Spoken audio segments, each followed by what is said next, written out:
నీవు నీ రాజ్యములోనికి వచ్చినప్పుడు నన్ను జ్ఞాపకము చేసుకొనమనెను. చూసారా ఏమంటున్నాడు? దొంగ అంటున్నాడు. ఏమంటున్నాడు? నీవు నీ రాజ్యముతో వచ్చినప్పుడు నన్ను జ్ఞాపకము చేసుకో యేసు ప్రభు అని అడుగుతున్నాడు. అప్పుడు యేసుక్రీస్తు ప్రభులు వారు ఏం మాట్లాడుతున్నారు? ఎక్కడ జరుగుతుంది సందర్భం? ఎక్కడ జరుగుతుంది సంభాషణ? ఎక్కడ? సిలువ మీద జరుగుతుందండి. సిలువ మీద ఎలా మాట్లాడగలమండి?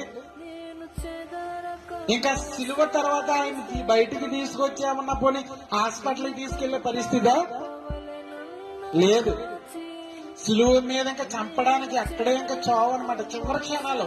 అప్పుడు చెప్తున్నాడు చూడండి ఆ మాట 43వ వచనంలో చెప్తున్నాడు. అందుకు ఆయన వానితో, నేడు నీవు నాతో కూడా పరదైసులో ఉందువు. నేడు నీవు నాతో కూడా పరదైసులో